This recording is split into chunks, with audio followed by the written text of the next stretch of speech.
all of that needs to be replenished. Defensive front, defensive end, linebackers, of course, both starters are gone, both corners are gone.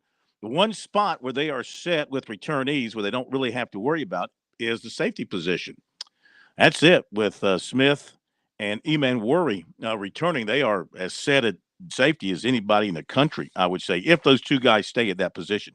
In the spring, there's a lot of testing going on, a lot of experimenting with people at different positions, like DeCarrion Joyner was at running back some today, but he'll be a wide receiver. But you put him at running back to give him some work there, and maybe you hit on something that will help you down the road with your offense. And of course, with the trick plays and everything they can do with him because of his array of talents, you try him at different positions. So we will hear from Beamer tonight. Also, we'll catch up on things at Clemson. They continue with their spring practice. The Tigers work through the rest of this week. Then they go on spring break next week. And today it was pro day at Clemson as well. So actually, from a spring practice standpoint, day off there. But they did have their pro day today. We got some numbers for that we can share with you. The NCAA men's basketball tournament technically gets underway tonight in Dayton with the first two of the first four being played. Also got some NIT action tonight as well. Speaking of basketball, this story came out this afternoon. Clemson's P.J. Hall is going to look into the NBA.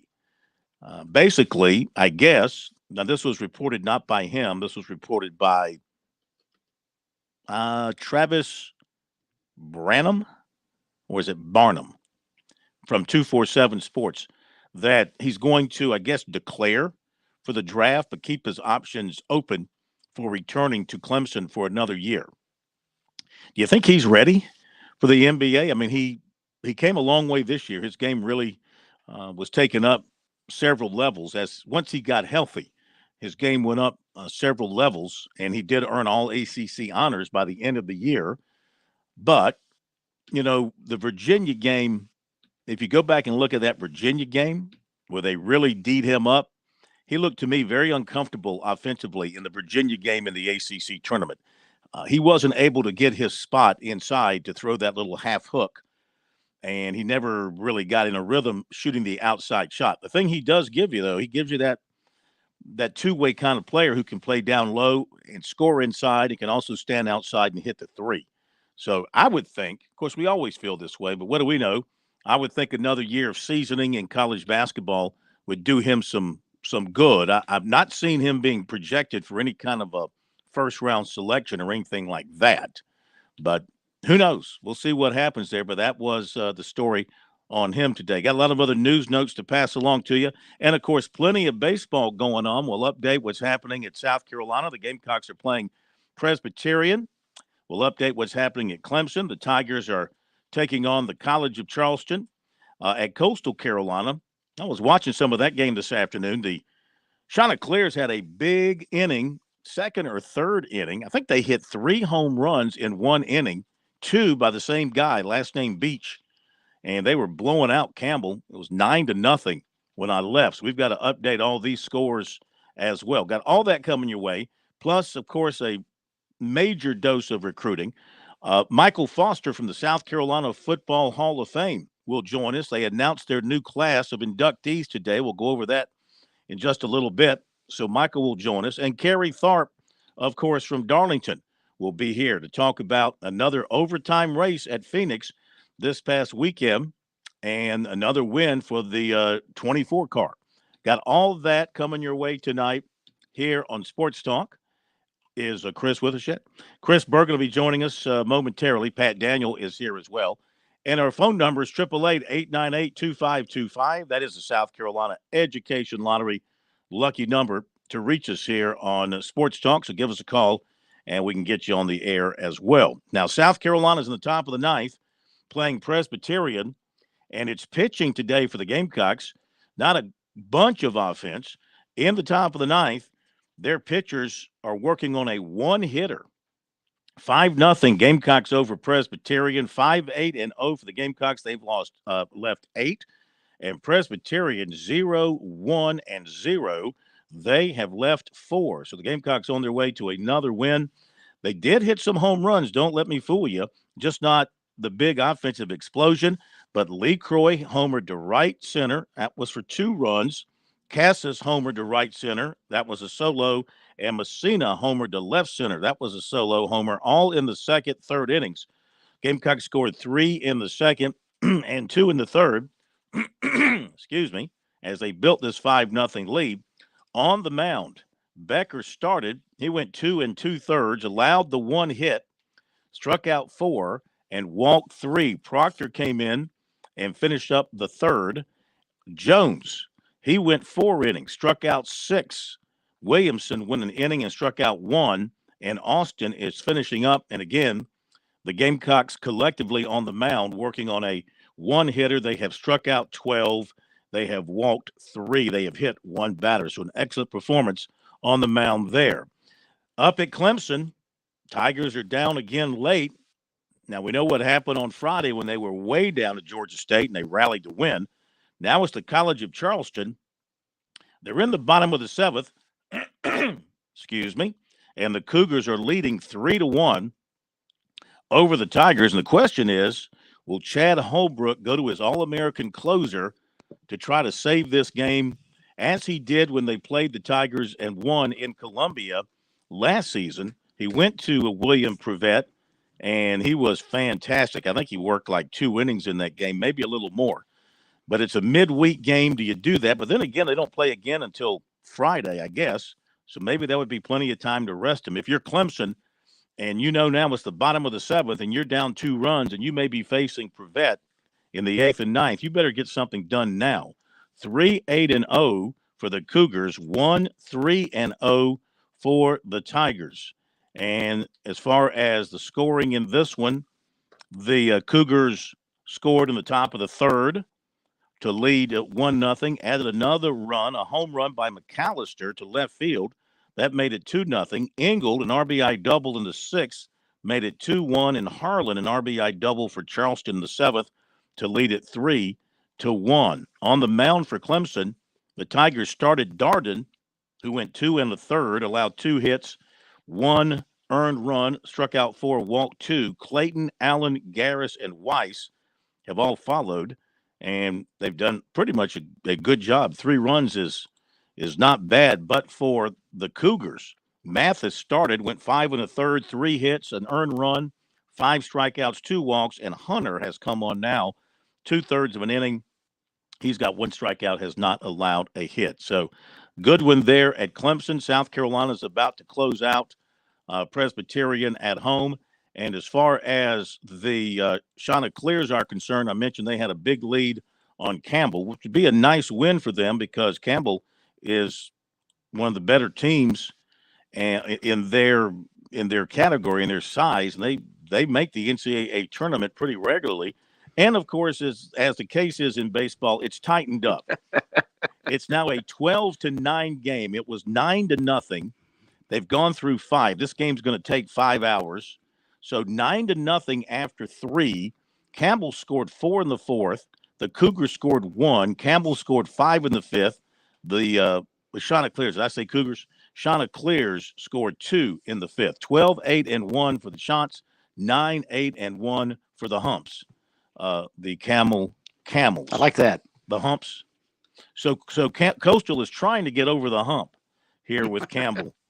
They should really they were Campbell College, now they're Campbell University, but seriously, they should have come up with a little bit better, stronger, tougher nickname than the Camels. It's unique, though. I mean, it's the only Camels that I know of in Division I athletics. Yeah. Heck, and maybe in the NCAA period. Do you think there's a reason for that? And it's well, they are the fighting Camels. It's not because Campbell beat everybody to the punch.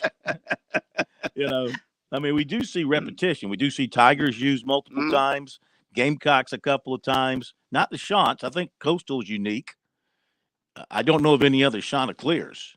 No. I know of 2 Catamounts, Western Carolina and Vermont. Don't know of any other there. Maybe one out west. Is there not a Catamount out west? I think there might be a team out west as Catamounts. But anyway, as far as Camels go, I think Campbell's got that all to themselves. But, yeah, big offensive day for Coastal, but now their pitching is sort of giving it up as Chris is now officially on board. So, Indeed. how are you? What's on your mind? Well, a couple of things off the top I wanted to get into. We'll get into the Panthers in just a quick second, but to follow up on the Gamecocks, 3 more home runs today. They have hit now 48 on the season. It would be really nice if the NCAA would actually update their stats to find out where they stand. They still have them 2 home runs shy of Florida in the national leaders in terms of home runs with 38. They've hit 10 since that set of statistics was updated last Thursday. I mean, I get it. The NCAA's focus right now is on the men's basketball tournament, but good grief, there's not somebody who could upload some stats. I'd like to see. Surely the Gamecocks lead the nation now in home runs. I would think so, but I don't know where else to go to look for baseball stats except the NCAA website. But you're probably right. Florida first with 40, South Carolina second at 38. And again, that was through games of last Wednesday. They're about a week behind. Well, they're busy with basketball. They got their tournament starting tonight. You know that. No doubt. And the other thing about bringing William Prevett in, why would you not if you're Chad Holbrook? He found out last year, even big wins, non-conference wins, conference wins during the regular season, none of that matters for them. So go get you a Power 5 victory today if you can with your best closer. If he can't pitch against Stony Brook this weekend, I realize it's a Colonial matchup, but does it really matter? For them, they found out last year, much as Wofford did, the only thing that matters in their leagues are their conference tournaments. So if you got a chance to upset Clemson on the road, go take it and run your best guy out there. I don't see a reason why Chad Holbrook wouldn't. Well, let's see. They've gone to the top of the 8th. It's still Charleston 3-1 in Columbia now. PC has the bases loaded with 2 outs. They've gotten a couple of hits in the 9th, so the one hitter has been spoiled. Austin's given up a couple of hits. He struck out 2. PC's got the well, they don't have the tying run up yet because the bases are loaded. Looks like the Gamecocks have gotten out of it. Looks like it's gone final. Looks like South Carolina has beaten Presbyterian 5-0, 5-8-1 for the Gamecocks, 0-3-0 for PC today. So the Gamecocks, this is what I like about this team, Chris, and this is why I was high on this team going into the season and just looking at them on paper and thinking, these arms get healthy, they're going to be tough. Now, I did not expect the offensive explosion, and that's come against, again, suspect pitching. Let's see how many home runs they start hitting this weekend against SEC pitching when they play at Georgia. But, I felt all along, the pitching was going to be really good, and the defense has probably gotten better with the moves of Wimmer to short and Lee Croy to third base and Messina behind the plates, giving them some solid catching. This team, I think, has got the parts necessary to make a lot of noise. But now the truth will be told starting this weekend when they begin this SEC slate. Well, and also, Phil, the one thing they are doing now that has plagued Mark Kingston's team in the past, they are winning all these midweek games. You'll remember they would have several of these midweek games that you scratched your head, including to teams like PC, and they would drop those games and come to NCAA selection time. Those games, much like the Louisville game for Clemson basketball or the Loyola of Chicago game for Clemson basketball, they don't go away. Those blemishes can't be wiped off. So the one nice thing, if you're Mark Kingston and the Gamecocks, is you're taking care of games you should win during the midweek. So when you get into SEC play, you don't have to nearly be perfect just to have a shot to get into the NCAAs. Your thoughts on the story on P.J. Hall looking into the NBA but keeping the option open for returning to Clemson? I think it's a good idea on his part, isn't it? I mean, as long as he's got the option to come back to school if he likes, I don't see any problem with him exploring it. I would be interested to see what kind of draft grade he would get. We like him, but the NBA, especially along the front line, has changed so much. Can P.J. Hall consistently step out and knock down 25-footers in NBA play and knock down threes? He's a pretty good shooter. Can he be an exceptional shooter that gets him into the NBA? And with the limited amount of draft picks, it may be a situation where he doesn't get drafted. He could sign as a free agent. But, yeah, I like the idea. It's not going to hurt Clemson any if he comes back to school, certainly. And, obviously, if he can play in the NBA, he probably should go. Yeah. Well, that's all Brad Brownell has to deal with now, right? Exactly. He just gets the vote of confidence from his AD for at least another year. And you look at what they have coming back on paper now, and you start with P.J. Hall, okay? You're going to lose Galloway. You're going to lose Hemingway, I believe. You're going to lose Tyson, but you got Hall coming back. You've got Godfrey, who played up and down minutes throughout the season, but I think a guy that is going to be a player for them. Seemed to have gotten better as the season went on. You've got him coming back. You have got Chauncey Wiggins coming off the bench, who got some playing time this year. Josh Beadle got some important minutes. The backcourt of Hunter and Hunter could be really, really good. I thought Chase Hunter was as improved because he was healthy. I thought Chase Hunter was improved as anybody in the ACC this year, both in terms of scoring and distributing the basketball. I thought he was excellent, and his brother shows a lot of promise. And then Shefflin and Middlebrooks gives them a couple of big guys. If Hall comes back, I mean, that threesome of bigs right there is pretty tough. I like the makeup of this team with what they've got now. Of course, they redshirted Chauncey Watson, so we'll see how he develops and how they bring him along. And then you go out and you recruit some people from the portal and maybe get another high school player or two and fill this thing out. So on paper, it would look like a pretty good team. Though replacing Hunter Tyson, now we're not going to miss Hunter Tyson simply because there's too many Hunters on this team. Hunter Tyson, Chase Hunter, and Dylan Hunter was very confusing at times. But seriously, he'll be missed in many, many ways because he was you look at his numbers this year, 15 and a half points, about 10 rebounds. He almost averaged a double-double, 84% from the line. Yeah, he was terrific. 48% from the floor. I think he's got a chance, 41% from three. I really believe he's got a chance to make it for an NBA team somewhere. You know, and one thing you brought up, his ability to shoot free throws, that was something that I think got overlooked a good bit. Clemson was as good as anybody in the country. I think at one point in time late in the season, they were second nationally in free throw shooting percentage. So how many of those games were they able to pull out an ACC play to give them the record that they had? Did they win at the foul line? Because you could not foul them. And P.J. Hall was aggressive down inside. All those big guys were aggressive. They would attack the rim, and when they got fouled, they were going to make you pay for it. And that part of the reason that Clemson won 20-plus ball games. It's an overlooked aspect of college basketball, but it's something the Tigers did really, really well this season. All right, and you were going to mention the Panthers as you go into that because they had some stuff going on. Let me throw this out there. A lot of stuff percolating about Aaron Rodgers, especially with the Jets signing one of his receivers, Alan Lazard from the Packers today. A lot of talk about today reports that Rodgers has given the Jets a list of free agent receivers that they should go and sign. All, of course, former Packers. Unfortunately, he wants to pick our team apart. He's going to be on with his buddy Pat McAfee tomorrow at 1 o'clock. So I've often thought, as this has been played out, once he went into the dark and came out of the dark, either he was going to do what Brady did and just throw something of his own on social media, but that really doesn't seem like his style to record a video and do that. Brady, yes. Rodgers, no. But McAfee always in the back of my mind as the outlet where he would go when the time comes to put it out there about what he's going to do. So it could be tomorrow, 1 o'clock, that you're going to find out what Aaron Rodgers is going to do. Brought up an interesting point on PTI a bit earlier today. Mike Wilbon and Tony Kornheiser were debating, should the Jets give Aaron Rodgers that much power? And it got me to thinking, NFL players maybe don't have quite the power to assemble the super teams as NBA players do because the roster is considerably bigger and a little more difficult to do so. But if you were the Jets, Phil, and you being a lifelong Green Bay Packers fan, and I think the only Packers fan I know, so I'll use you as the authority on this. Knowing one is enough.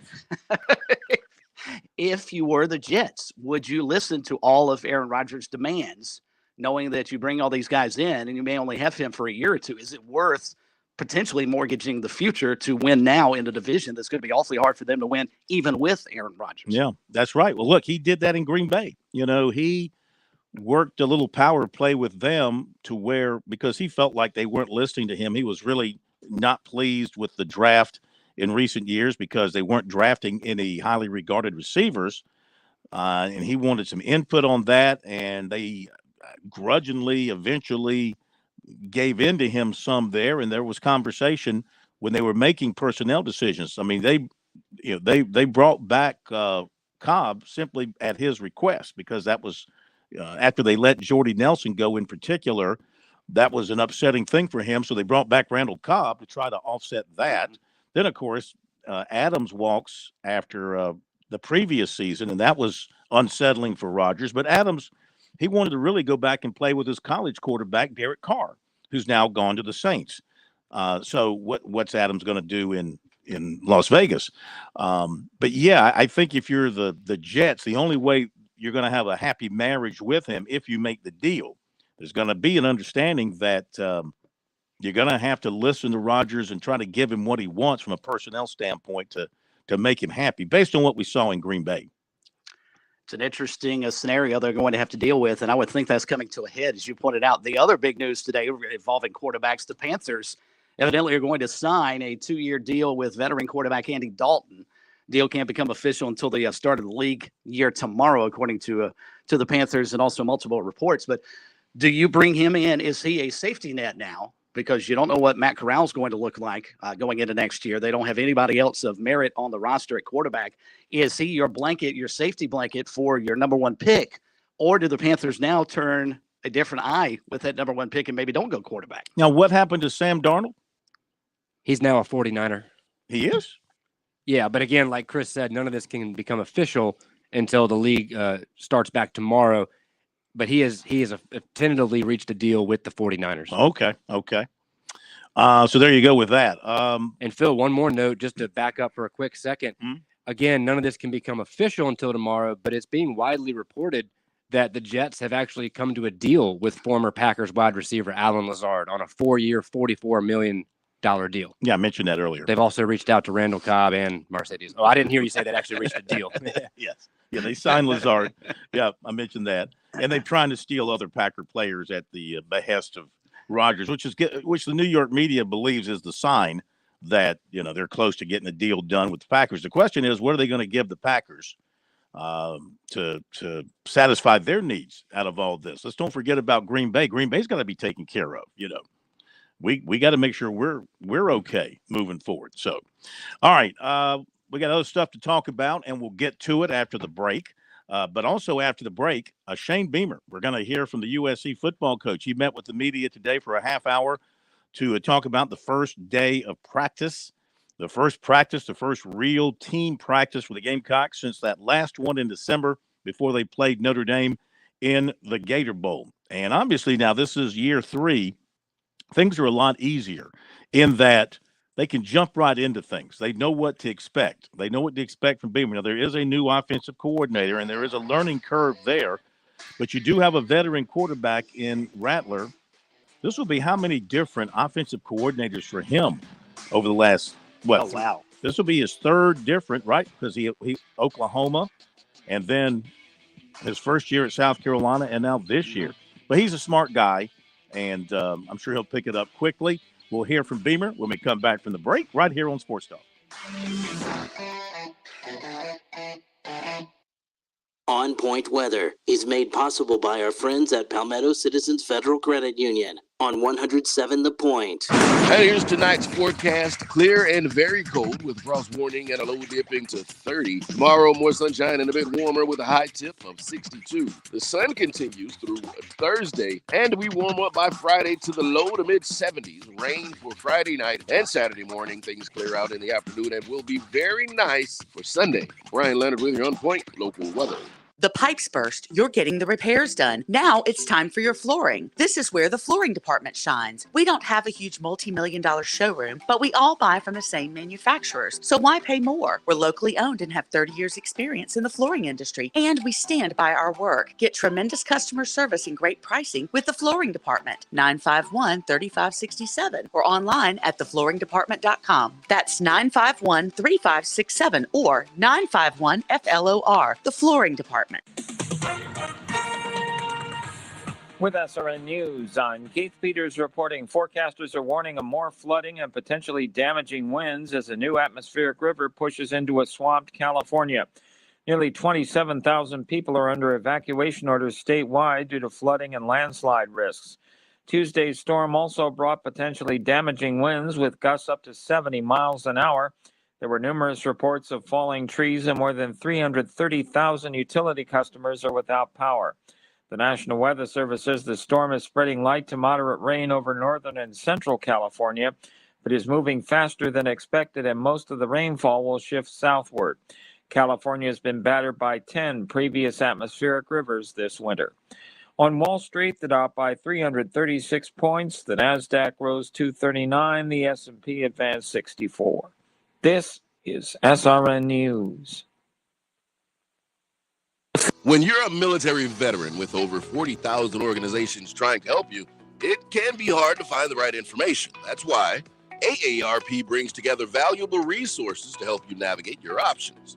AARP.org/veterans. With the free veteran employment and fraud prevention resources, caregiving tools, and access to discounts, AARP, on a mission to support veterans. Visit AARP.org/veterans today. Are you worn out from wall-to-wall political talk? Instead of hearing more about the stuff in Washington that's mostly out of your control, I'll give you the tools to actually take control of your money and your life. Dave Ramsey here. Join me right here on The Point. I'm live and taking your calls weekdays at 2 p.m. I'll teach you how to get on a written plan that actually works, get out of debt, and build wealth. Weekdays at 2 p.m. The Dave Ramsey Show at 100.7 The Point. Hey, it's Jay with The Melting Pot. One of the cool things about working at The Melting Pot is we don't have to push our servers to sell dessert. We don't even have to push them to suggest dessert. You all know it's coming, a big bowl of melted chocolate with all the dippers that you could dream of. How about a flaming turtle, creamy flavor of milk chocolate is melted with caramel flambéed and topped with candied pecans? Or a bananas Foster, white chocolate fondue melted with bananas and dulce de leche, then flambéed. The Melting Pot, 1410 Colonial Life Boulevard. Hi, this is Kevin Cohen. The Point is a unique radio station. We don't have a bunch of huge corporate sponsors, and we're not a part of a local group of 5 or 6 corporate radio stations. We're a locally owned and locally operated station. In fact, we're a family. We think community first. We're all about local. And if you're a small business owner, well, it'd be my honor to sit down with you, talk about growing your business with the help of The Point. If you've never considered radio advertising, well, it works, especially talk radio. Our listeners trust us. They trust and they support our advertisers. You'd be surprised just how affordable running some ads on The Point can be. So let me put something together, a customized package that fits your needs, your budget. I'm not corporate. I'm just Kev. Call me, 563-8558, or email me at kev@makethepointradio.com. That's 563-8558, or my email address, kev@makethepointradio.com. Let's sit down. Let's talk about partnering up. Let's talk about seeing if we can grow together. Everyone seems to be hiring these days, but are they good jobs where there's potential for growth? What about on-the-job training and competitive wages, including health insurance and a 401k plan? Professional Printers is looking for their next star. They're a local printer with 2 locations, 130 employees, and a national clientele. If you've got a good attitude, want to learn some great skills, and work in a positive environment, reach out on proprinters.com or apply in person at 301B Greystone Boulevard.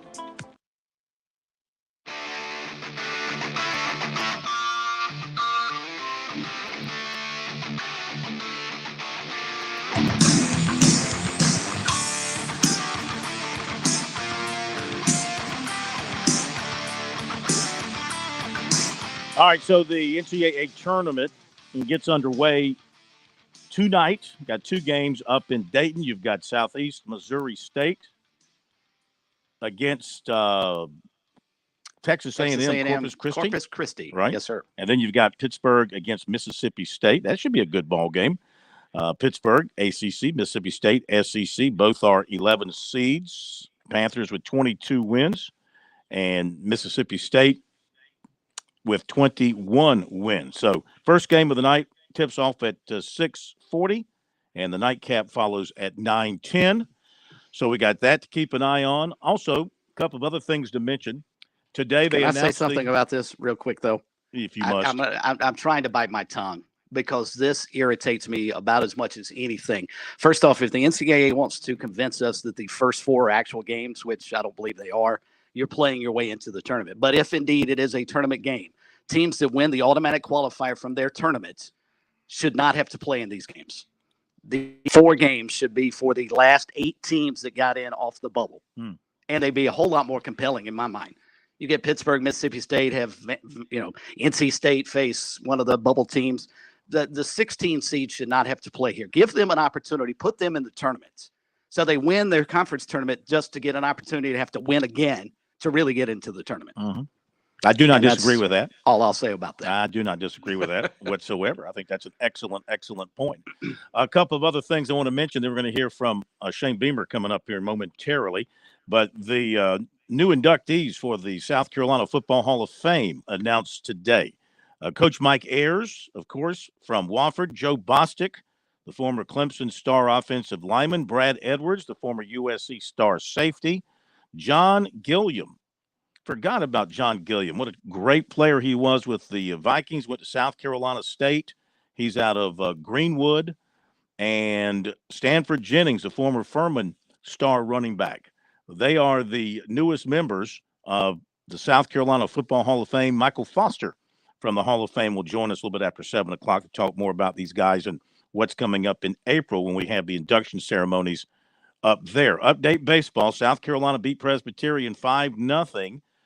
And Clemson, they said, bring in your closer because they have roughed up William Prevette in 2/3 of an inning, 3 hits, 2 runs, 1 earned, 2 walks, and Clemson has taken a 4-3 lead now in the bottom of the 8th, runners on the corners, and 2 men out. And now, Charleston might lose this game, but you can't blame Chad Holbrook. No. I mean, he made the right move by going to one of the best closers in the country who just obviously didn't have it today. It happens. I mean, Raleigh Fingers didn't convert every save opportunity he had. He didn't? I mean, it's not Dennis like Eckersley did not, record like every save opportunity. It's not like he had. Mariano Rivera didn't lose a Game 7 in the World Series, So it happens. You're right. It happens. It looks like these last 2 runs, though, will be unearned. It looks like it says Will Taylor hit a squibber just past the first baseman. Second baseman for College of Charleston overshot the throw to first, and then 2 Clemson runners scored. Yeah. So, I mean, he made the right baseball move. There's no question about it. But Clemson is up 4-3. They're living dangerously, but you give them credit. That comeback the other day, Friday night, that was an incredible comeback. To be down 8-2, in the 9th inning, I think it was, right? 8-2. Yeah. They came all the way back and won that game. And tonight, down as they were, now they're up 4-3, runners on the corners with 2 away in the bottom of the 8th, and you're facing one of the best pitchers in the country. And it's 12-9, top of the 7th, Coastal Carolina leading Campbell over in Conway. We'll update other baseball. But right now, here is USC baseball. USC. He could probably coach baseball. USC football coach Shane Beamer. He met with the media early this afternoon after he put the Gamecocks through their first spring practice. A lot of energy out there today. I think all of our players, coaches, staff had a great spring break. It was good to get away for a little bit of time and then to be able to get back at it. So obviously there was a ton of energy coming off spring break and being back out there on the field. I thought for a first day it was good. There's a lot of first days that I've been a part of that are, sloppy with pre-snap penalties and can't get the snap and stuff like that. We did not have that. Thought it was very, very clean. Obviously a lot of work to do, but good to finally be back out there on the field and run around with those guys as well. I think our guys are in great shape. That showed, today. I think it was the first day of spring practice last year. We had 2 or 3 guys that had suffered some hamstring injuries that really kept them out the rest of spring practice. And unless I missed something, I don't think we had a single injury issue that popped up today as well. So that's a credit to our players, credit to Luke Day and his staff. They did a great job in the months of January and February from a winter program standpoint to get stronger, which we did. And then also to be in shape a little bit or be a little bit better prepared for spring practice as well. We did a little bit more running as a team in January and February this year than we did previous years. And I think it showed today as well, going back to the off-season program, looking at some results of what we had. Our average bench press on the football team improved by 34 pounds was the average for all of our players as well. We had 56 of our guys hit new top speeds. So we felt we got faster as a football team this offseason as well, and made gains and all the other metrics that we test in the weight room as well. So proud of our guys and how they work down there in the weight room the last 2 months, and then proud of them with the way they performed out there on the field today. So a lot of work to do, but excited about getting started as well. Shane, I know that, installing a new offense is going to be a whole thing, maybe even through the season, but specifically because you have such limited running backs, what do you have to kind of hold back from putting it in the spring to say you got to wait maybe until more personnel gets in?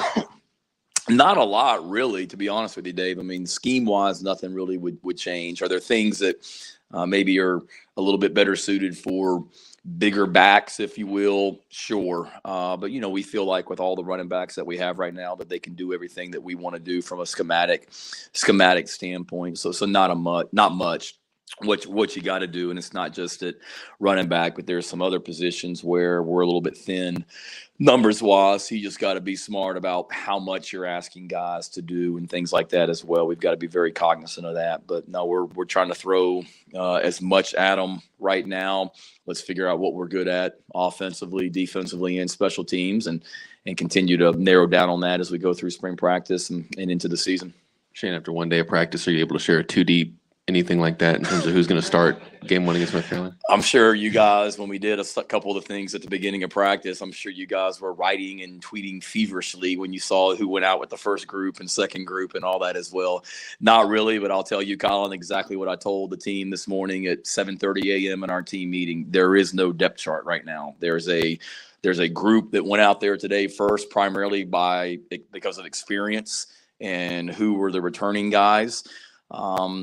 And after that, we talk about competition in this program all the time. After that, it's all about what they do. So we're evaluating everything, and that depth chart will constantly change. And there's a lot of really good, a lot of competition at all positions, but quite a few, in particular that I think will be really good battles here this spring. And we saw DeCarrion working a little bit with the running backs there. Have you talked to him about what his role might look like, and is that something you could foresee coming through spring and then into fall camp? I think DeCarrion I know that DeCarrion's a guy that good things happen when the ball is in his hands, whether it's running it, catching it, throwing it.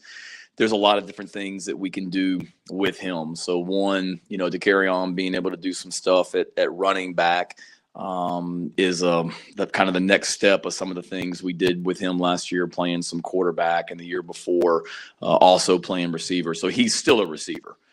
He was doing some things at running back today as well. And with him, we've kind of told him it's his we'll go at his pace. I met with him about a month ago, just trying to figure out all the different ways we can get you on the field. And he knows he knows receiver. He's been doing that since I've been the head football coach here.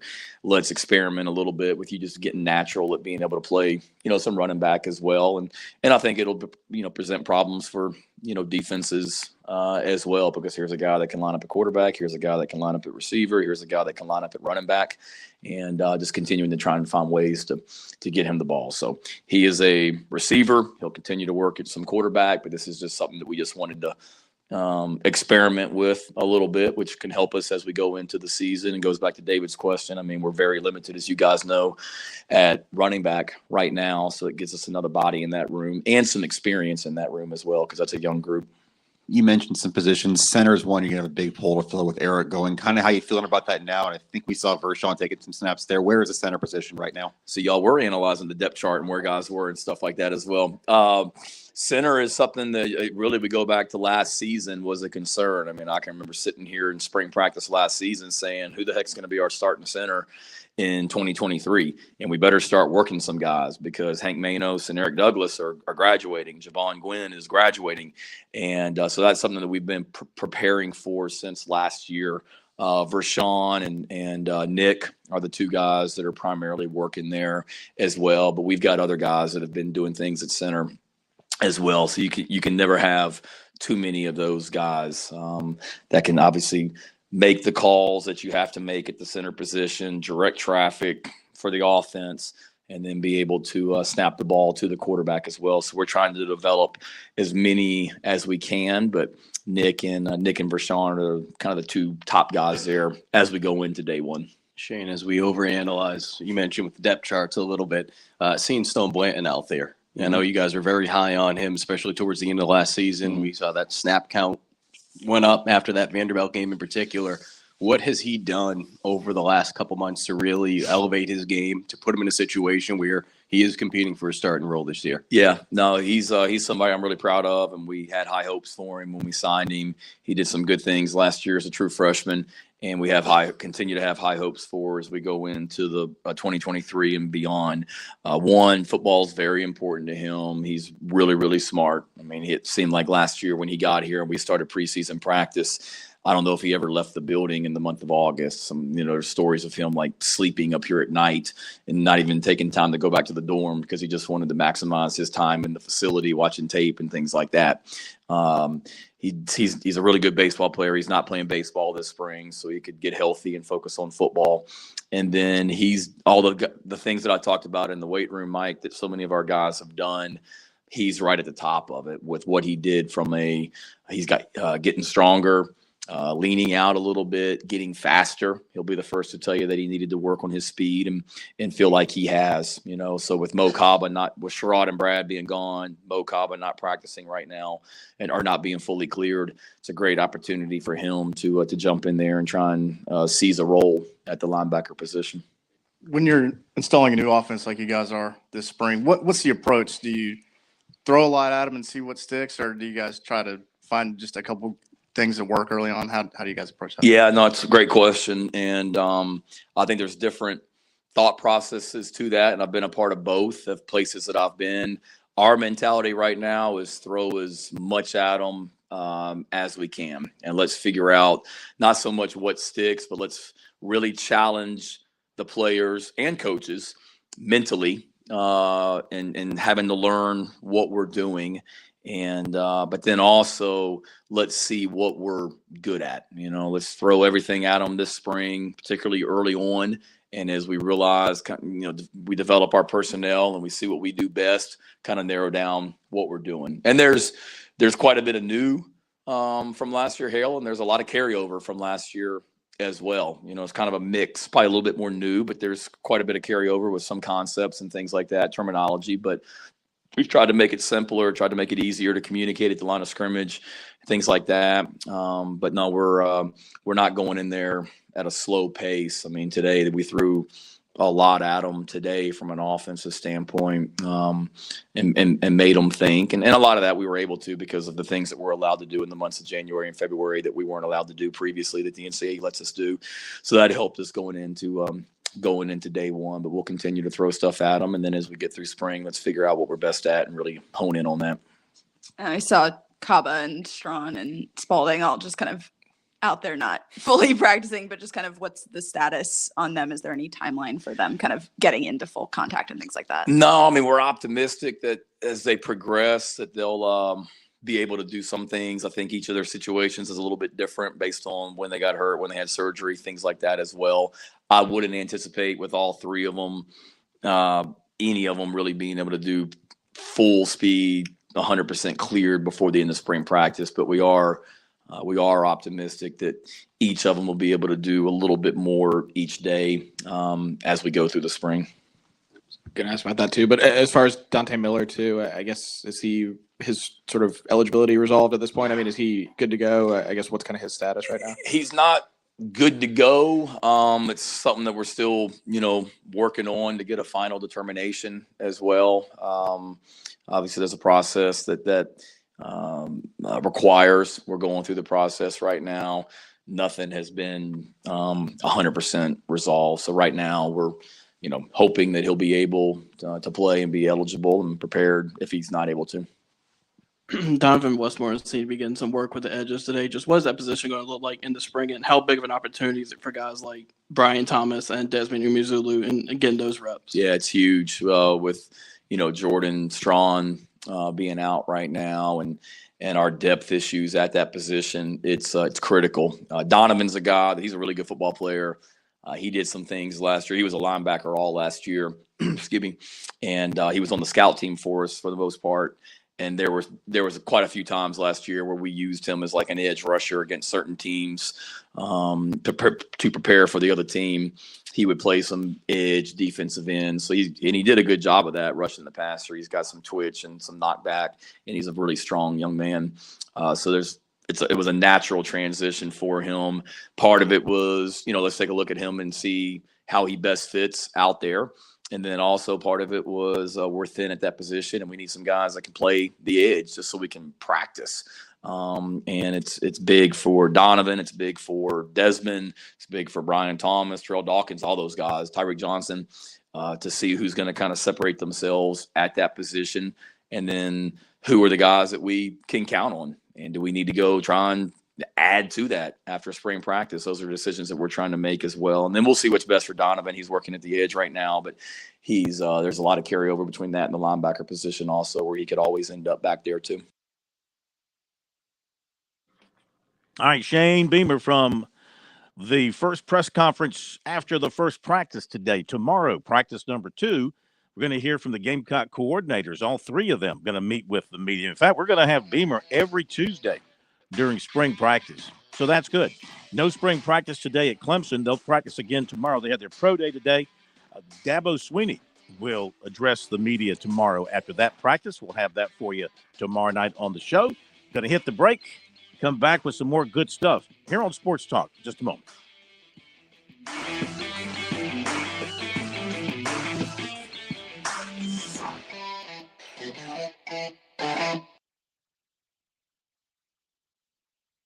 Parents ask, what's the best way to save for college? I'm State Treasurer Curtis Loftus, and my answer is always open a Future Scholar 529 college savings account. It's easy. You can get started online with any amount. It's flexible to adapt to your child's college dreams. And you can deduct 100% of your contributions from the South Carolina state tax return. So what are you waiting for?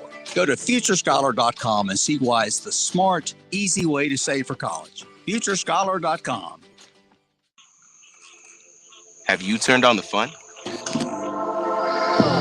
Try CashPop from the South Carolina Education Lottery. Pick one number from 1 to 15. Win up to $2,500. Or play all 15 numbers, and you're guaranteed to win. Play twice a day to double your fun. It really is that easy. Visit sceducationlottery.com to get the details. CashPop. It's the light of the party. Major Downer here from the South Carolina Department of Natural Resources. Boating season is just around the corner. To make sure that your boat is ready, check your registration sticker and ensure it's current. Find your registration card, make sure your life jackets are in good shape, and check your fire extinguisher as well. For more information on boating or boat titling questions, visit dnr.sc.gov/boating. Score a touchdown with Founders Federal Credit Union. With services like Founders Online and the Founders app, you'll enjoy all the perks of a big bank with local personalized service. Not a member? Joining Founders Federal Credit Union is easy. Visit relaxjoinfounders.com or one of our 37 convenient locations to see if you qualify for membership. Relax with Founders. Terms and conditions apply. Founders Federal Credit Union is federally insured by NCUA. South Carolina's largest hunting, fishing, and outdoor expo takes center stage at the Palmetto Sportsman's Classic, sponsored by Farm Bureau Insurance.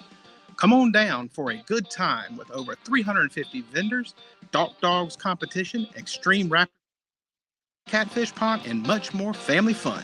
Hope to see you at the Classic, March the 24th through the 26th at the South Carolina State Fairgrounds.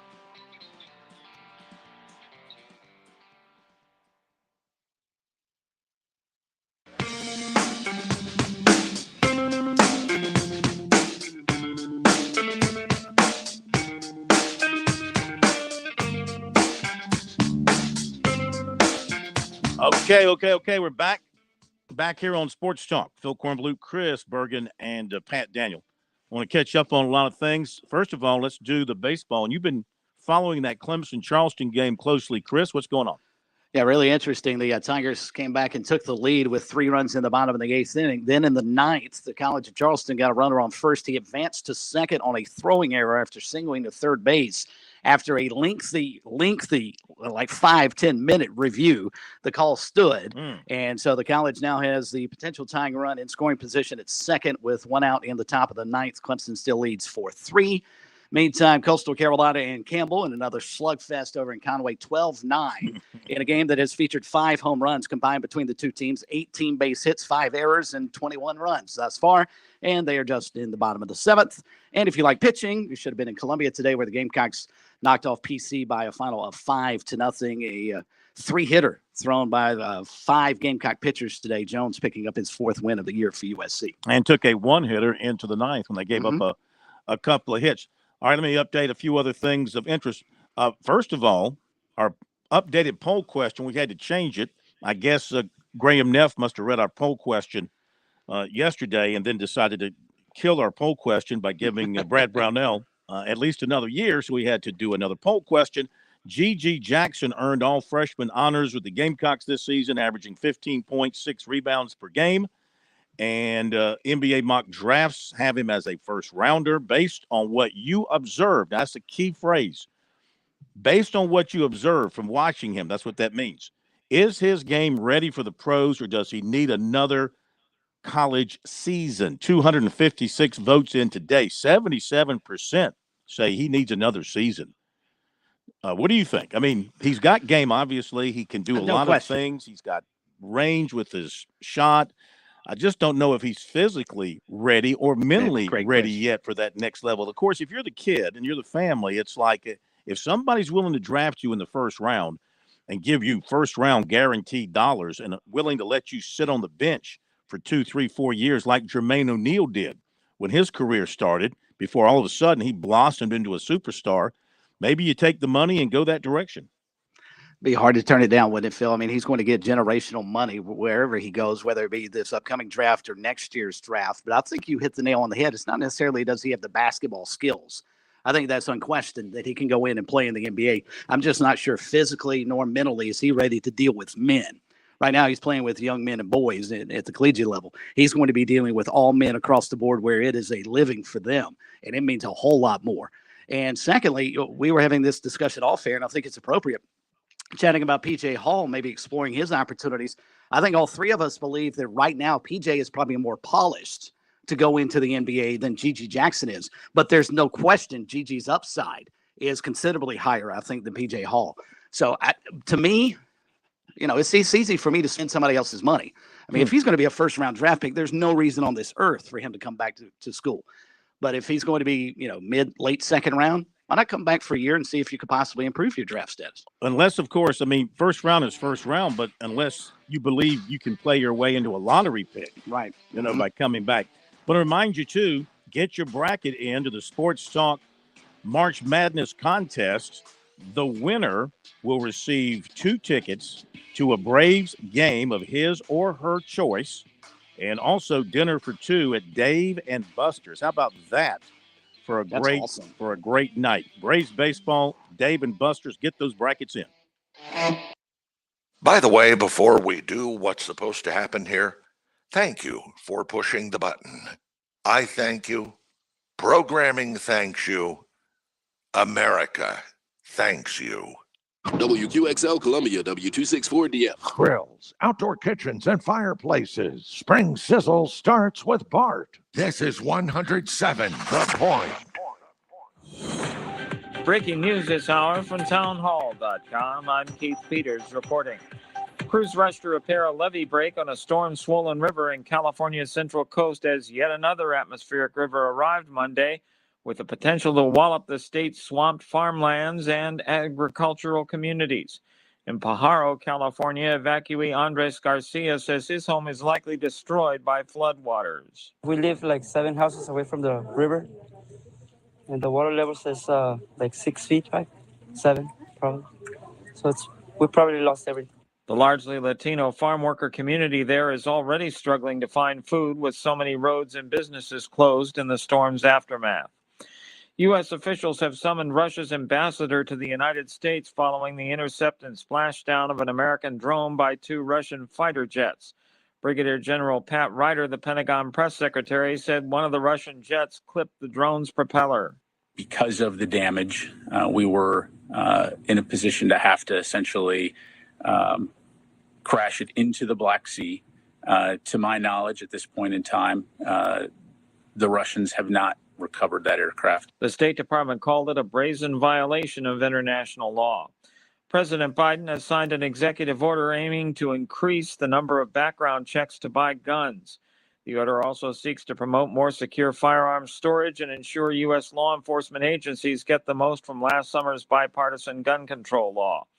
Biden is addressing his latest efforts to curb violence during a speech Tuesday in Monterey Park, California, where a gunman stormed a dance hall and shot 20 people, killing 11 following a Lunar New Year celebration.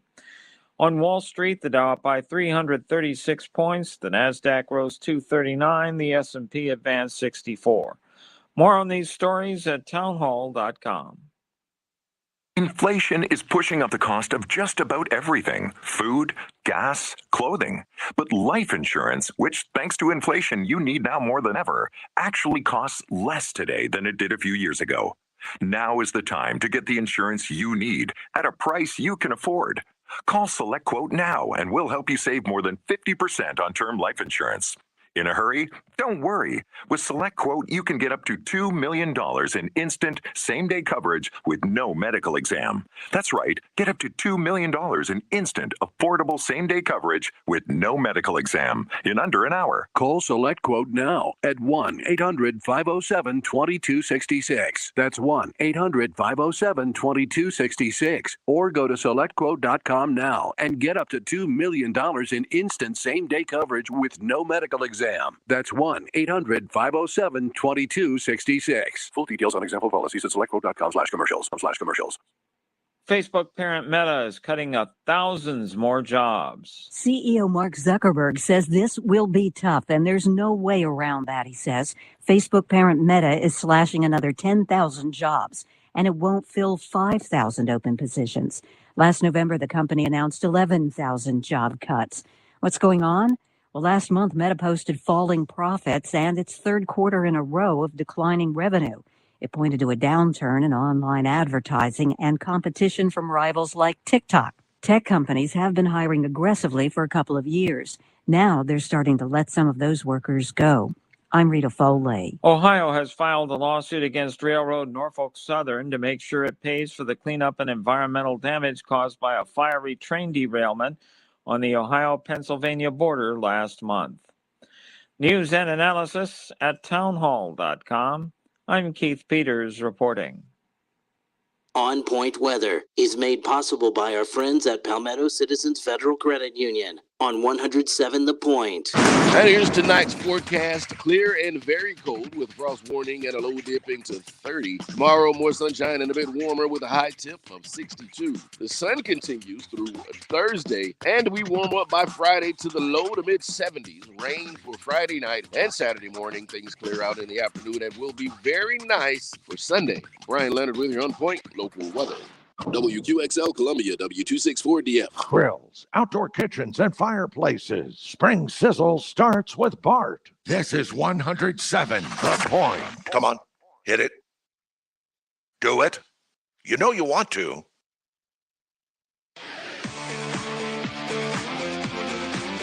Welcome back to Sports Talk on the Sports Talk Media Network. You can reach the guys with the South Carolina Education Lottery lucky number, 888-898-2525. That's 888-898-2525. Now back to Phil, Chris, and Pat with the second hour of Sports Talk on the Sports Talk Media Network.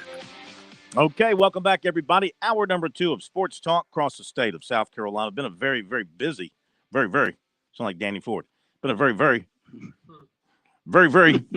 busy show so far tonight. Our good buddy Jim Corbett reminds us we're talking about Jermaine O'Neal. Jermaine O'Neal, of course, going to be inducted into the South Carolina Athletic Hall of Fame coming up in May. In just a moment, we're going to talk about the new members of the South Carolina Football Hall of Fame. Announced today, Michael Foster to join us in just a second. We have got a final up at Doug Kingsmore, Chris, but it's not without some controversy. Absolutely. Some contentious moments, but Clemson holds on, scoring 3 times in the bottom of the 8th inning, and they beat the Colleges and one of the best closers in the country, William Perfetto, gave up as many runs today, 2, as he has all season long to this point, 2. And the Tigers win 4-3, but in the top of the 9th inning, just following it on social media, the College actually had a base hit to short. The runner beat the throw over the first. He was originally called out, and I guess because of that, the runner at third base actually turned the corner and came in and scored, which would have tied the game at 4. But I believe they had to review the play, so they sent him back to third and got stranded there. They ended up stranding runners at second and third. And so Clemson holds off and gets another comeback win. I tell you, Phil, we talked about it last week, that win over Georgia State, how much that may propel Clemson with confidence. They haven't lost since that comeback victory. And they win today 4-3. South Carolina shut out PC today 5-0. Campbell and Coastal still playing. It's the Chanticleers up 12-9 in the top of the 8th inning. All right, We'll very get some other good. baseball here shortly. Good baseball updates, some other scores here. As we go on through the program, we have heard from USC's football coach Shane Beamer tonight. First day of practice for the Gamecocks. All went well for them. Day one, of course, you're in shorts and I guess not even in shells. I guess you're in shorts and helmets and things like that. A couple of days of acclimation before you get down to putting on the pads and getting into the heavy duty work. That will come up here later on in the week. The Gamecocks, of course, practicing not every day, but pretty much every day because they've gotten spring break behind them. So they're free to focus on their football as they head towards their spring game on April the 17th. Now, speaking of football, today the South Carolina Football Hall of Fame announced its class that will be inducted in April, the 2022 class. Once again, it's Coach Mike Ayers and the players Joe Bostic, Brad Edwards, John Gilliam, and Stanford Jennings. And joining us from the South Carolina Football Hall of Fame, Mike Foster. It's great to have Mike with us once again. He's always with us when we want to talk about the South Carolina Football Hall of Fame, now in its 10th year, no longer a baby, about to hit the teenage years in just a couple of more years. Mike, great to have you with us, and congratulations on this particular class, because I'm at that stage where any class of Hall of Famers, I pretty much know them all from having covered them. I've been around here for so long. Right. So I recognize all these folks. John Gilliam's a little bit older than me, so I didn't really know him, but I knew him from being a Packer fan. Of course, I knew him from his days with the Vikings, so I was not a fan when he was in the NFL. But it's a great group. Tell us about the group overall, what you guys think about them. Yeah, Phil, it's an honor to be with you guys as always, and this is always a great time of year to be able to talk, continue to talk football across the state of South Carolina here on the Sports Talk Radio Network, or Media Network, I guess I should say. But okay. It's a great class, and you say 10th anniversary or 10th annual here. I don't know if anyone would have said we would have made it to this point, but here we are. So we're happy to celebrate it. But yeah, we think it's a great class. Of course, all the inductees this year have ties to a South Carolina school, which doesn't always happen. And you may ask why that is we have sometimes guys that grew up here in South Carolina that went somewhere else that we honor. But this time, everybody has an in-state school that they have ties to. So it's a great opportunity for the communities to get to be a part of this, and we're excited about it. Well, I tell you, I mean, and of course, everybody who is selected for a Hall of Fame deserves to be there. They were great in their individual careers at their particular schools, whether they were a coach or whether they were a player. And I know you guys, you incorporate the recommendations or the nominations from the media and from fans across the state, and you have to whittle through all that and get the list down to a certain number and then to a certain selection of people. how do you get to a number that you're happy with, and then how do you get to those particular individuals that particular year? Sure. Usually we start out with nomination list, an internal nomination list of somewhere between 75 and 100 players or coaches that have South Carolina ties. Then we'll either put out that whole list, or we'll put out about 60 to 70 of those guys out to the public to be able to vote on during the fall. And based on that vote, then we whittle it down. I think this year we were around 25 for finalists, and that includes a legacy list as well, which we didn't include in this class for no particular reason other than what we did. And a legacy person is someone who may, who probably played before you were covering them, and or either that or they passed away. We didn't have one of those guys this time, but we wanted to honor these guys. So we sent it out for a vote. Of course, the media and the fans throughout South Carolina can vote again, and really the country can vote again. And then we came upon these guys, and of course our board has to approve these guys. And it's a requirement of the South Carolina Football Hall of Fame that once you're selected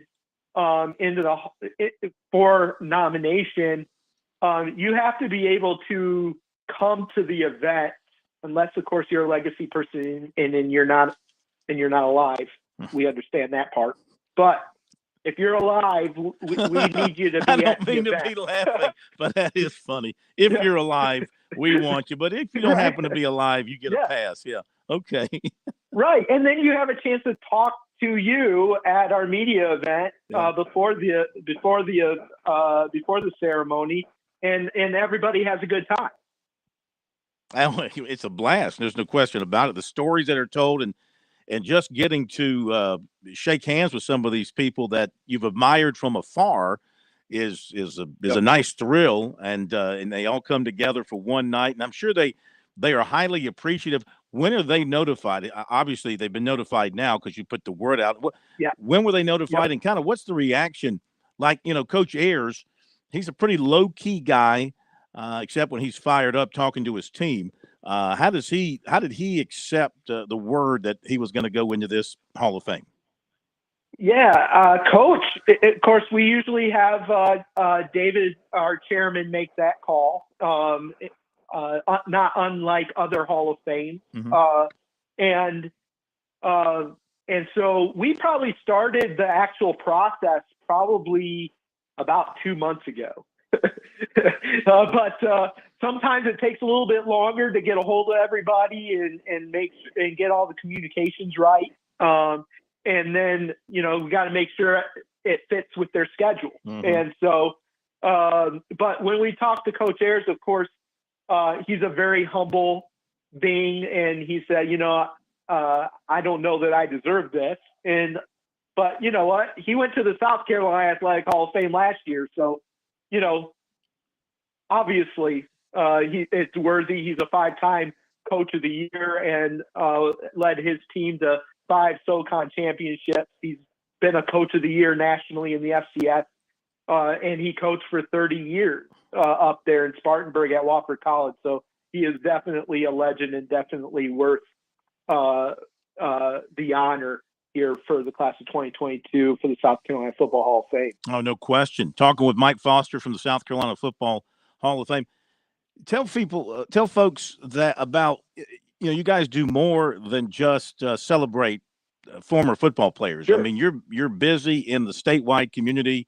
Levon Kirkland, in particular, very heavily involved with what you guys do. And for folks who might not be aware, share with us the things that you're doing around the state on a regular basis to reach out to people and spread the word of the South Carolina Football Hall of Fame.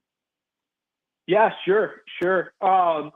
So obviously with the South Carolina Football Hall of Fame, is people, can understand this part of it that we're talking about, but then we use that platform to help educate, encourage, and empower excellence within our communities and our students here in South Carolina.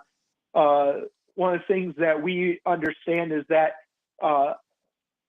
sometimes our youth aren't given all of the skills and the opportunities needed to be successful in their life after high school or after they're done playing football or whatever. And so we're trying to help prepare them or lead them to opportunities to be able to be successful in their life after high school, after football ends. And so a part of our deal is we want to help South Carolina get to the top 10 in college and career readiness by December 31st, 2030. It's a big deal, a big goal, hard to get to, but we're working with many groups within the state of South Carolina, including the Department of Education and Commerce and other leaders within the communities to help portray and tell a story of success to our young people and give them something to look up to and say, hey, yeah, we can get there from here. The things that I want to do in my life, we can do that. And ultimately, we think that can change our communities here in South Carolina for the better. And our young people are more prepared for life after football or life after high school. And they have a place to go. They have someone to talk to. They have a mentor. They have leaders to look up to. So that's what we're kind of working on doing. Everything that we do for our enshrinement ceremony, any of the money that we get for ticket sales and stuff, proceeds all go to help support that program. We call it the Bridge Builder Excellence Program, and we also have an award for high school football players as well, that for the night before our April 21st enshrinement, that is called the Bridge Builder Excellence Award. And that goes to the best high school football player we can find that is doing excellent on the field, in the classroom, and in their community. They have to have a 3.2 core GPA, which is core GPA is what the NCAA looks at for eligibility for scholarships and those type things. And so you have to have a 3.2 core GPA to even be considered to win that award. And then you got to be a great player on the field, and you have to give back to the community. That way we can try and show, hey, those that are doing it the right way, and also maybe help be a great example for those that are coming up to say, hey, I can be that kind of person. I want to be that kind of person. Well, so that's kind of what we're celebrating, and it's a lot of fun. That's fantastic. You guys do great work. And for folks who want to be in attendance on the night when the enshrinement takes place, are tickets still available? If so, how can they get them? They can go to scfootballhof.org. That's scfootballhof.org. We have tickets for sale in our shop. So if you want to just go over there and check that out and buy a ticket, that'd be great. Tables of 10 are available for those that want to bring a group of friends with them that come at a little bit of a discounted rate from an individual. So in an individual opportunity. So go on. They're gonna sell quickly. We sell out pretty much every year, and we have limited seats. The hotel only can hold a certain amount of people, and our aim is to fill them. So and most likely it will. So time's a ticking, and get them now while they're available. Well, it's a great time. It's a fun evening. Congratulations again to you and everybody up there involved in putting this together and getting another class in. Look forward to talking to you some more and seeing you up there on induction night. Thanks for joining us, Mike. That sounds good, Phil. Thank you so much. Appreciate you. Thanks, yes, Mike. sir. You too. Michael Foster from the South Carolina Football Hall of Fame. Another great class going in. And, if you haven't been to that or the South Carolina Athletic Hall of Fame induction ceremonies, man, those are two nice events, two big parties in our state. If you're a sports fan, Chris, you got to go. It's worth the price of admission just to hear Mike Harris speak. Oh. If you've never had the opportunity to hear him public speak, you'll be ready to. You'll see why Wofford plays so hard for that guy, because you'll be ready to run through a brick wall after you listen to him. He's amazing as a public speaker. He will bring it, no question about it. Okay, after the break, some comments from Clemson offensive coordinator Garrett Riley on building this new Clemson offense.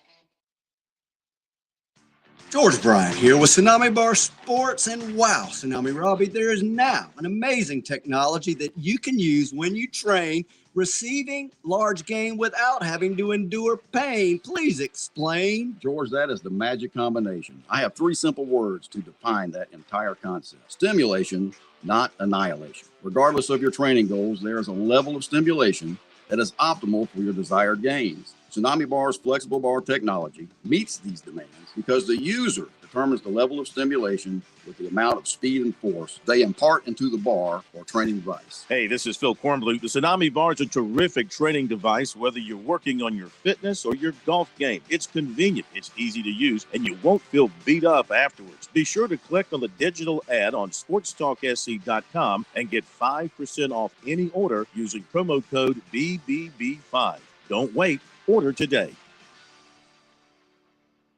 South Carolina's largest hunting, fishing, and outdoor expo takes center stage at the Palmetto Sportsman's Classic, sponsored by Farm Bureau Insurance.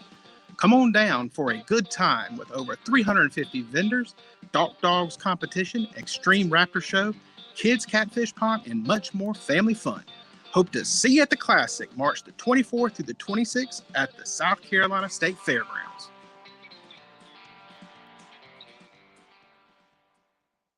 Hi, I'm Jim Corbett. I've been an attorney for more than 30 years. There's one thing I've learned about injury cases. It's you need the personal touch. You need the lawyer to get to know you and describe your damages. You don't want a case manager talking to an insurance company and then talking to you and then talking to maybe to a lawyer with limited experience at the last minute to try to settle a case. I talk to you. I find out what your case is about. Jim at JimCorbettAttorney.com. Jim at JimCorbettAttorney.com for your injury cases.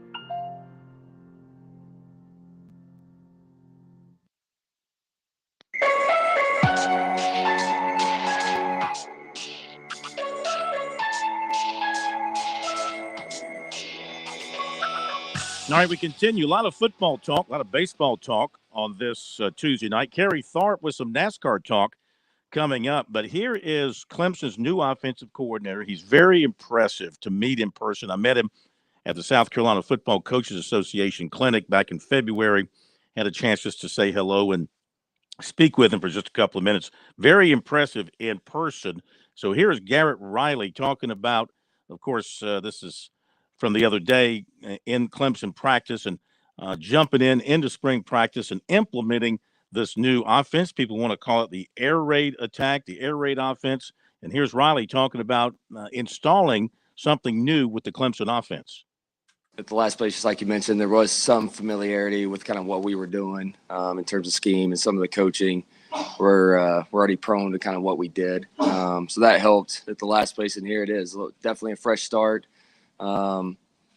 Change in some terminology and things of that nature, but a lot of things conceptually are the same. It just may be taught a little differently, different philosophy, just kind of a different way of thinking more than anything. And that's what's been neat to see so far. The buy-in from the staff, from day one of just kind of being open-minded and really just digesting everything we're trying to accomplish. And, up to this point with our players, they're eager to really learn this quickly and just kind of get in a groove. And that's what's been good so far is 3 days into it. I think it's a good foundation for us from a player standpoint. Yeah, not a big wholesale change or anything up front. Again, I think probably just kind of dumbing it down. It's more about just kind of having an identity, being consistent with what we're doing, and those guys getting a million reps at doing the same thing. Up front, at the skill position, at the quarterback position. That's more than anything. That's probably the biggest difference. No, not really. I haven't put a set limit or kind of a number on it yet. It's really just what we feel like our guys can handle, number one. And number two, everybody loves to play fast, but defenses have caught up and know how to play against tempo defenses now too. And certainly against some people you feel like you could have an advantage with tempo, but to me it's What's more important is dictating the tempo. Okay, if you just play fast all the time, that may play in the hands of some people. So to me, dictating the tempo is kind of the premium. But yeah, I mean, with kind of the way we line up, the way we formation and things like that, it does give us the ability to play a little bit faster. That's been the fun part, is I get to come in with a complete clean slate for a lot of guys and unbiased, opinions on people, and I kind of get to see it through a different lens. So I think it's probably maybe in a way a little refreshing for some of our current coaches, right, that have known these kids and have seen them every day, and they may hear kind of a different opinion or a different voice on some guys that maybe they didn't think that way in the first place. But that part's been great. That's the fun part, is you get to evaluate what you do have. And, if y'all seen a little bit of our practice early on, I mean, we're repping a lot of guys here, as you should in spring, to really kind of get a great sample size on these guys. For me, it carries more weight of what I actually see now. Certainly I watch the film and games of everything from the past couple of years, really. And, it gives me a little bit of a grasp of kind of what we have and guys that has some experience and some continuity at some spots. But, it carries a little bit more weight with what I'm seeing right now in front of me.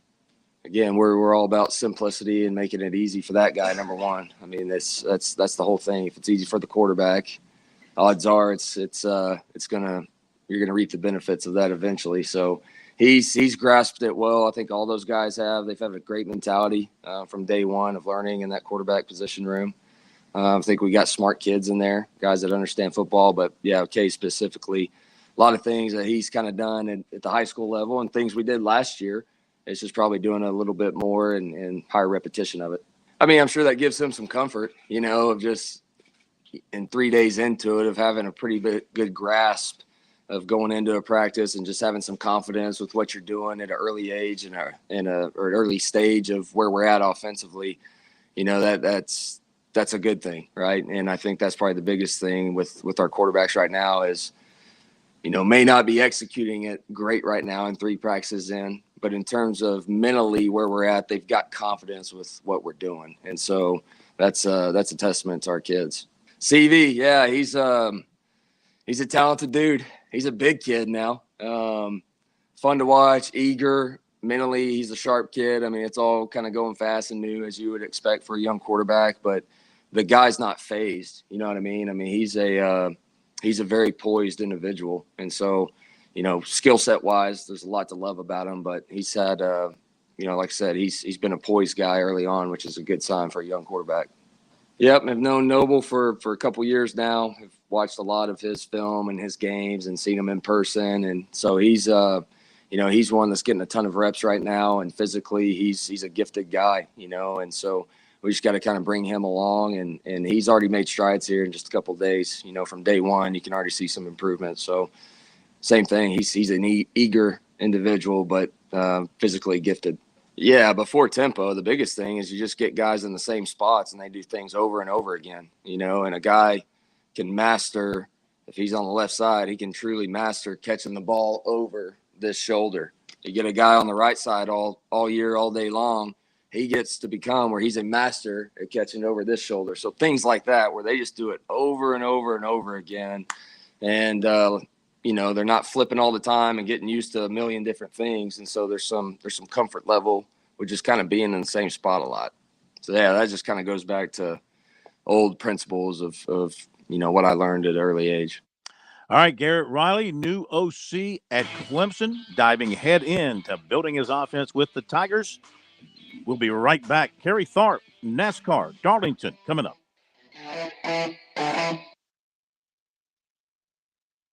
On Point Weather is made possible by our friends at Palmetto Citizens Federal Credit Union on 107 The Point. And here's tonight's forecast. Clear and very cold with frost warning and a low dipping to 30. Tomorrow, more sunshine and a bit warmer with a high tip of 62. The sun continues through Thursday, and we warm up by Friday to the low to mid 70s. Rain for Friday night and Saturday morning. Things clear out in the afternoon and will be very nice for Sunday. Brian Leonard with your On Point local weather.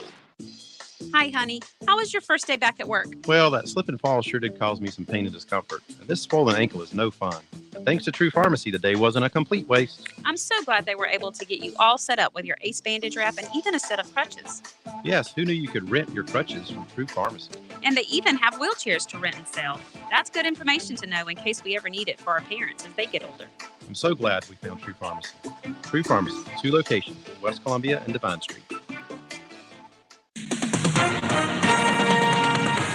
With SRN News, I'm Keith Peters reporting Ohio has filed a lawsuit against Railroad Norfolk Southern to make sure it pays for the cleanup and environmental damage caused by a fiery train derailment on the Ohio-Pennsylvania border last month. The state's attorney general said Tuesday that the federal government also seeks to force the company to pay for groundwater and soil monitoring in the years ahead and economic losses in the village of East Palestine and surrounding areas. Ohio Attorney General Dave Yost says the fallout from the February 3rd derailment will reverberate for many years. Norfolk Southern CEO Alan Shaw has apologized for the impact the derailment has had on East Palestine. On Wall Street, a good day as the Dow was up by 336 points, the Nasdaq rose 239, the S&P 500 advanced 64.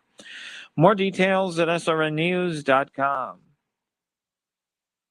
Shooter's Choice is calling all hunters. Spring's fast approaching. You need to get ready for that spring hunt fever. Supplies will be hit or miss. There's no place better than Shooter's Choice on Sunset Boulevard, West Columbia. Shooter's Choice will help you get stocked up on all that specialty hunting gear and the ammo you'll need. At Shooter's Choice, they stock Benelli, Beretta, Savage, Franke, Browning, Weatherby, Stoger, TriStar, and even Winchester shotguns. Plus specialty hunting shells. They're coming in every day, and yes, the demand is still extremely high, so it goes fast. A very good reason to be shopping early. There's an experienced crew, second to none, to help you make the right selections. Spend your hunting dollars wisely. Shotguns, red dot sights, specialty ammo in stock right now. Check out all the new firearm accessories, even the selection of Champion gun safes. Ask about which new thermal optics and firearm silencers to use for a successful coyote and wild hog hunt. If you don't have time right now to visit, go online to shooterschoicesc.com. Have your accessories shipped right to the front door. On Sunset Boulevard, make it your first choice. Your best choice. Make it Shooter's Choice.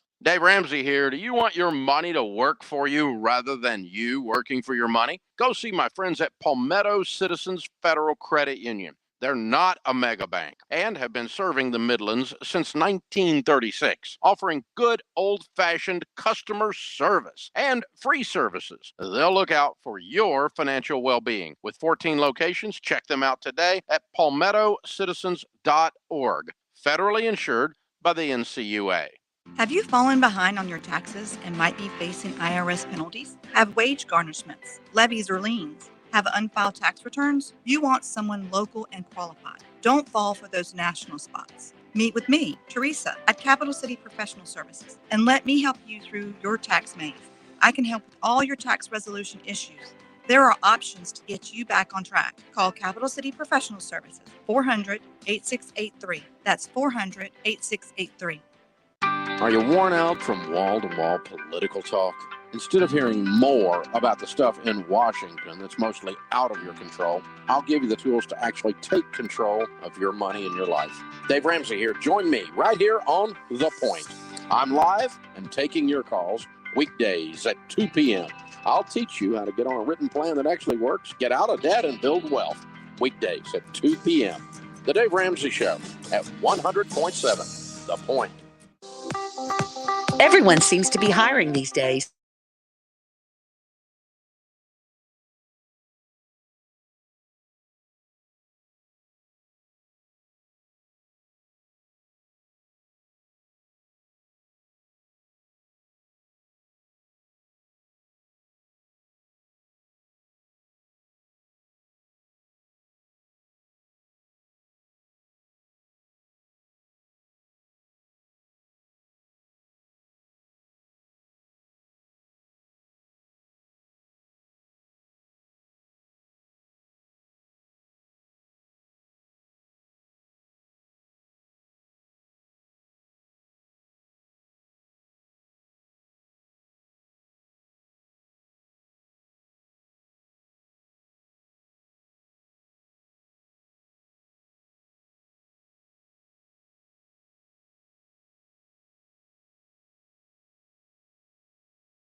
And, really the drying system that NASCAR has developed over the last decade has really enabled it to, not only utilize some cutting edge technology, but I think really do the fans a great service by being able to get a lot more races in than before all of this track drying technology that they had.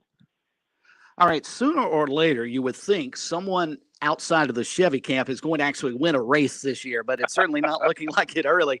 Did Kevin Harvick blow his opportunity, do you think, over the weekend by taking 4 tires on that final money stop? Should he have done what everybody else in the lead pack did and maybe just go for 2?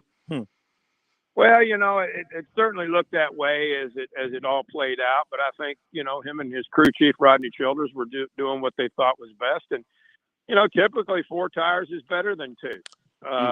When you're racing, but on this particular instance, it went the other way. So it's damned if you do, damned if you don't sometimes. But I don't think Kevin blew his only chance to win this season. I think you're going to see him win. I think he's running real well. He's probably running the best of any Fords that are running right now. But yeah, I'm like you. It's been nothing but Chevrolet to start the season, and William Byron off to a hot start, 2 straight wins.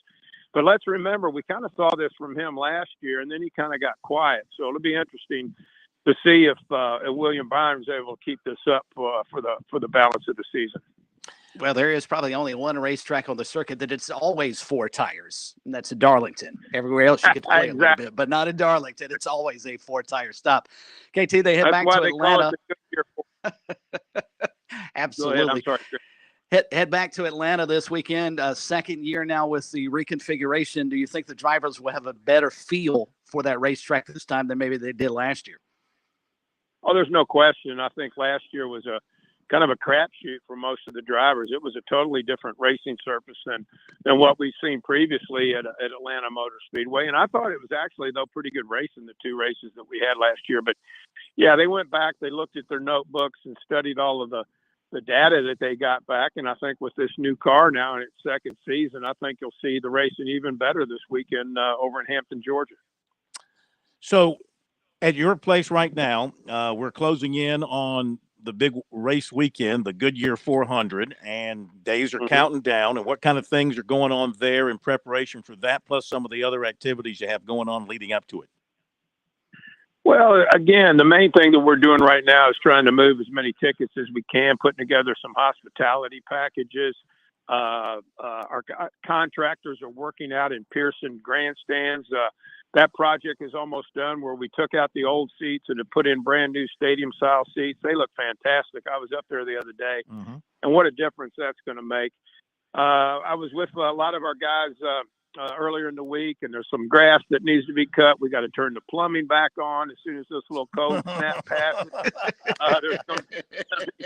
Seriously, guys, there's important things that you got to have. Is there a place?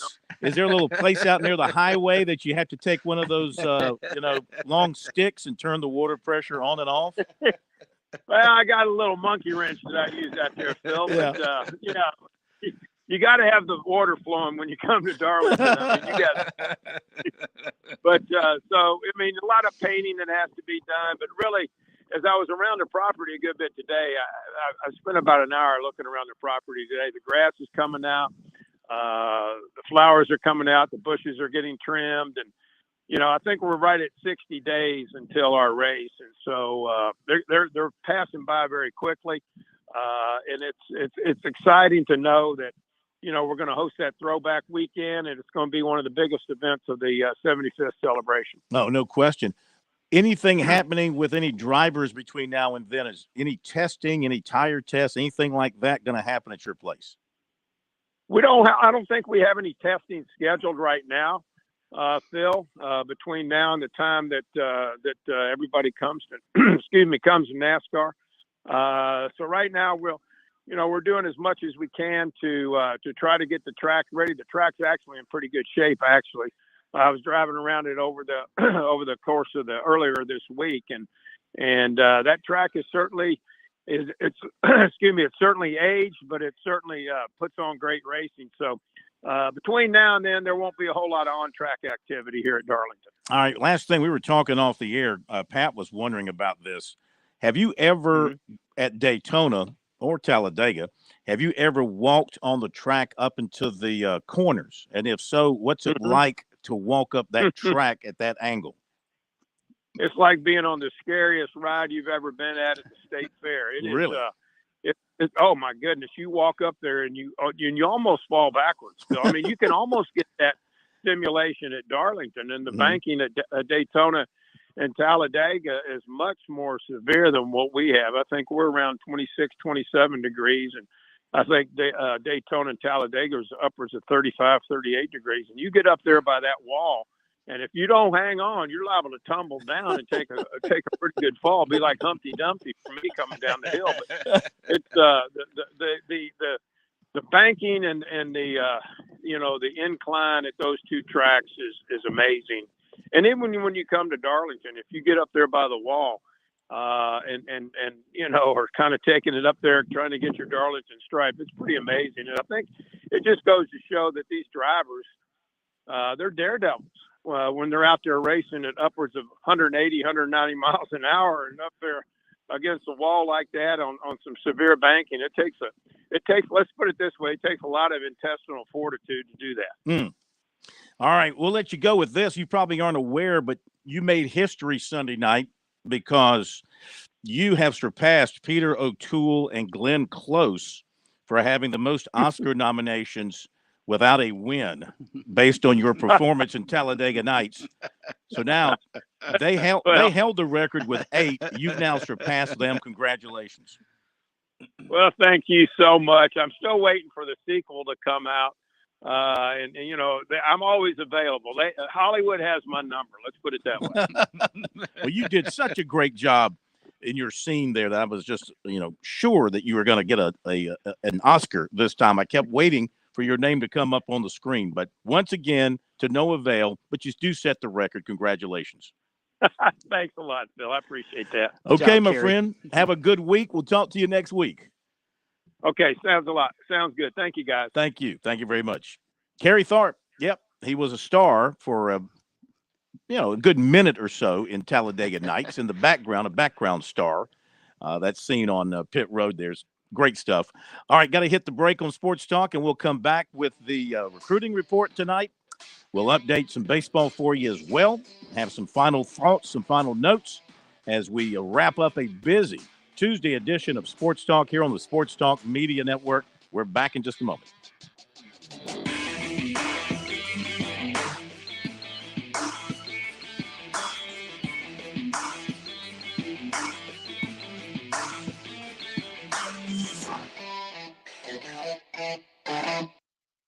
Parents ask, what's the best way to save for college? I'm State Treasurer Curtis Loftus, and my answer is always open a Future Scholar 529 college savings account. It's easy. You can get started online with any amount. It's flexible to adapt to your child's college dreams. And you can deduct 100% of your contributions from the South Carolina state tax return. So what are you waiting for? Go to futurescholar.com and see why it's the smart, easy way to save for college. futurescholar.com. Life, it has its ups and downs. Sometimes it's little things like hitting every red light or dropping your cell phone. Maybe it's the bills, rent, or pressure at work. But when it comes to the South Carolina Education Lottery, you should never feel like playing will solve everything. The lottery is a game. It's played for fun. So set a dollar amount. Expect not to win and make sure responsibilities, family, friends, and work come first. Visit playresponsiblysc.com.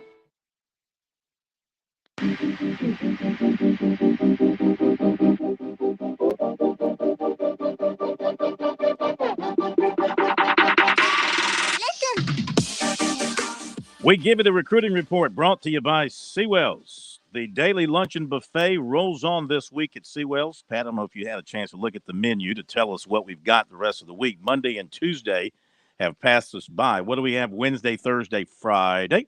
Wednesday, Seawells will bring you carved turkey with cornbread dressing, along with southern fried chicken and grilled sausages with peppers and onions.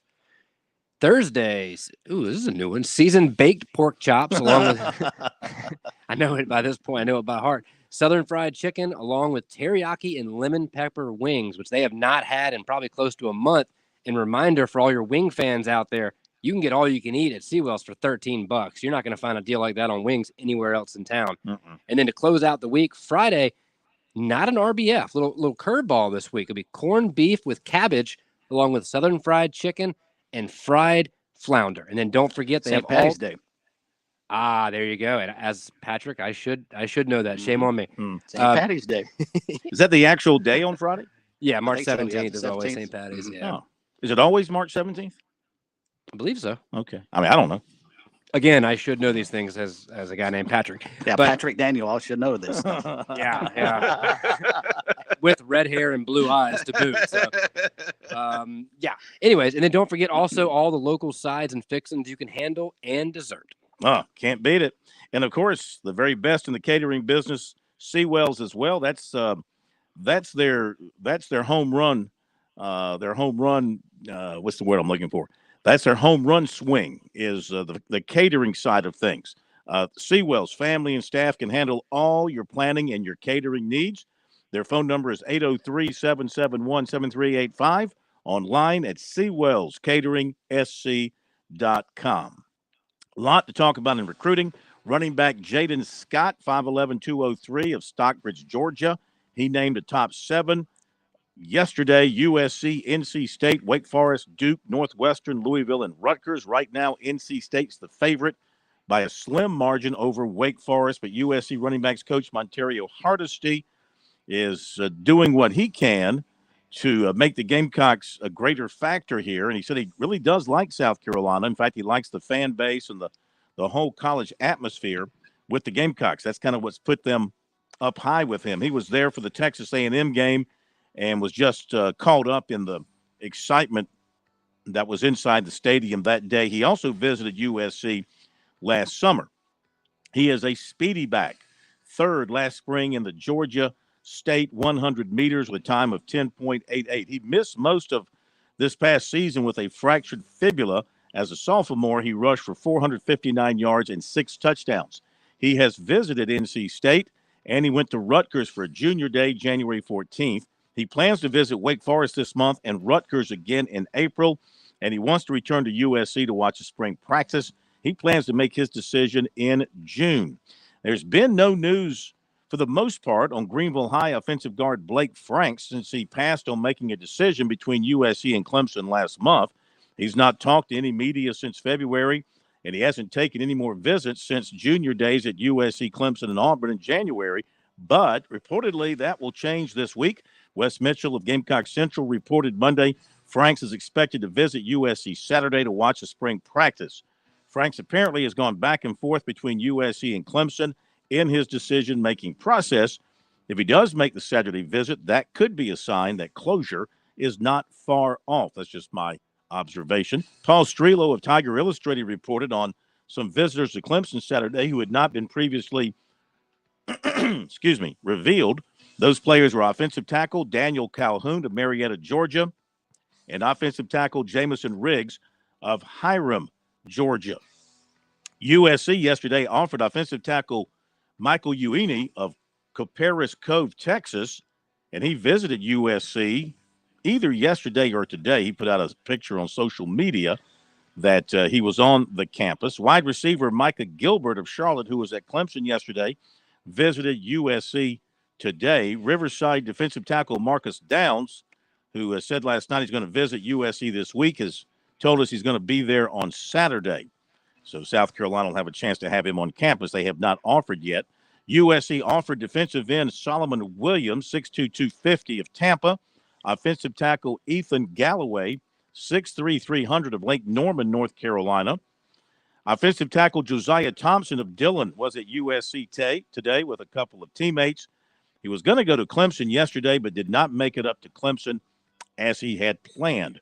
Wide receiver Zymarian Lang of Palmetto, Florida, plans to visit USC this weekend. 2025 offensive lineman Bradley Haddock, 6'3", 300 of Claremont, North Carolina, plans to visit USC on Thursday.